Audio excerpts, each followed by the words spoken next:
2 पिढ्या घरात मुलगी जन्मली नव्हती म्हणून नीतूचे अतिलाड. अगदी आजी आजोबांपासून ते काका काकू आत्या वगैरे सगळ्यांची नीतू लाडकी. नील मोठा आणि नीतू लहान, मग दादाजवळ तर खूपच लाड. दोघेही शिक्षणात हुशार, पण नीतू मुलगी म्हणून घरात कसलाही आईला हातभार नव्हता तिचा. तिला निर्मलाबाई काही बोलणार तर सगळे त्यांनाच बोलायचे. आपल्यात आहे तोपर्यंत तरी खाऊ दे ऐक, नंतर सासरी तर करावंच लागेल ना. आई म्हणून हे सगळं निर्मलाबाईला काही पटत नसे, पण बोलता येत नव्हतं सगळ्यांसमोर. काळजी वाटायची त्यांना. सासरी कसं निभावणार देव जाणे. शिक्षण पूर्ण झालं तसं सगळ्यांनी नीतूसाठी स्थळ सुचवायला चालू केलं. योगायोगाने जवळचं स्थळ पसंत पडलं. सासरची लोक पण सुशिक्षित होती. एकुलता एक मुलगा होता. सगळं छान होतं. थाटामाटात लग्न पार पडलं. नीतू सासरी गेली. नव्याचे 9 दिवस संपले, पण नीतूचे काही नवीन दिवस संपत नव्हते. उशिरा उठायचं, आरामात सासऱ्यांसमोर येऊन सोफ्यावर बसून चहा घ्यायचा, मग अंघोळ आणि स्वतःपुरताच आवडेल तो नाश्ता बनवायचा आणि खायचा. सासू समजदार होती. तिला वाटायचं नवीन आहे, वेळ लागणार नवीन घरी ऍडजस्ट व्हायला. सासूबाई लवकर उठून सासऱ्यांचा डब्बा, मुलांचा नाश्ता, डब्बा सगळं आवरायच्या. कधी कधी तर मॅडम नवरोबा गेले तरी झोपूनच असायच्या. तरी घरच्यांकडून कसलीही तक्रार नव्हती. 2 वेळेचे जेवण सासूबाई बनवायच्या. 3-4 महिने गेले असेच लग्नानंतर. त्या 2 वेळा नीतू माहेरी जाऊन आली. 4 महिन्यात पण तिच्यात काहीच फरक पडला नाही. बघून सासूबाई म्हणाल्या, नीतू मी थकले ग, आता होत नाही. तू आता घराची आणि किचनची जबाबदारी घे. तसं मॅडमचा पहारा चढला. मी माझ्या घरी कधीच काम केले नाही. तुम्हाला नाही जमत तर कामवाली ठेवा, मी नाही करणार जेवण वगैरे. आणि मग हे रोजच मॅडमचं चालू झालं. मग हळूहळू सासू सुनेत खटके उडू लागले. जर असं काही झालं की नीतू माहेरी येऊ लागली, पण लाडकी म्हणून तिला कधीच कुणी दुखावत नसायचे. आई सोडून निर्मलाबाईंना काही पटत नसे, पण नाईलाज. 6-7 महिने झाले. एक दिवस नीतू चक्कर येऊन पडली. सासरे घाबरले. डॉक्टरला घरी बोलावलं. डॉक्टरनी चेक करून गुड न्यूज असल्याचं सांगितलं. तसं सगळं घरच आनंदित झालं. मग काय, नीतूला सगळं बेडवरच द्यायच्या सासूबाई, पण कधीच नीतूच्या तोंडातून सासूबद्दल आदराचे 2 शब्द निघत नव्हते. 7 महिने झाले. सासूबाईंनी डोहाळ जेवण थाटामाटात साजरं केलं. बाळंतपणासाठी नीतू माहेरी आली. नीलच्या पण लग्नाची चर्चा घरी सुरू झाली. नात्यातील मुलगी पाहिली. सुंदर सुशील होती रेवती. मुलीचे नाव होते. साखरपुडा झाला. एक दिवस नीतूच्या पोटात दुखायला लागले. घाईमध्ये हॉस्पिटलला नेले.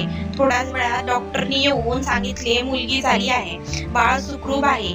सगळे आनंदी होते. नीतूच्या सासरी कळवले. त्यांनाही खूप आनंद झाला. थोड्याच दिवसात डिस्चार्ज मिळाला. घरी दोघींचे मोठे स्वागत झाले. सगळे चांगले झाले म्हणून दोन्ही घरचे आनंदी होते. आता नीलच्या लग्नाची तयारी चालू झाली. नीतूच्या सासरची घ्यायला आले. काही दिवसाने नीलचं लग्न होतं. लग्नाला नीतू परत आली. लग्न पार पडलं. रेवतीचं पाऊल लक्ष्मीच्या रूपात घरी पडलं. रेवती आल्यापासून निर्मलाबाई रिटायर्ड झाल्या होत्या. सगळं कसं निवांत असायचं. सुनत तशी कुणी भेटली होती. नीतू दर 8 दिवसाने आईकडे यायची. निर्मलाबाईंना हे आवडत नसे. त्या नेहमी म्हणायच्या, सारखं माहेरी येणं बरं दिसतं का? घरची कामं करत जा, सासू सासऱ्यांची सेवा करत जा. पण नीतूवर याचा काही परिणाम होत नसायचा. हळूहळू रेवतीला पण समजलं की नीतू सासरी काही करत नाही. रोज रोज भांडणं असायची. नवऱ्याला नीतू म्हणायची आपण वेगळे राहू, पण त्याला पटत नसे. निर्मलाबाईंना त्याचं टेन्शन येई. मुलींनी सासू सासऱ्याची सेवा करावी असं वाटायचं, पण नीतू काही ऐकत नसे. निर्मलाबाईंचं टेन्शन बघून एक दिवस रेवतीने उगीच भांडण चालू केलं. कुणाला काहीच कळेना. रेवती असं का करते काहीच समजेना. मग रेवती रोज कारण काढून निर्मलाबाईंसोबत भांडण करू लागली. एक दिवस तर कहरच झाला. नीलला रेवती म्हणाली, तुझ्या आई बाबांना वृद्धाश्रमात सोडून ये. आई वडील यांना तर काय करावे सुचेना. दुसऱ्या दिवशी रेवतीने नीतूला कॉल करून सांगितले, तुम्ही येऊन तुमच्या आई वडिलांना भेटून जा. त्यांना आज आश्रमात सोडणार आहेत.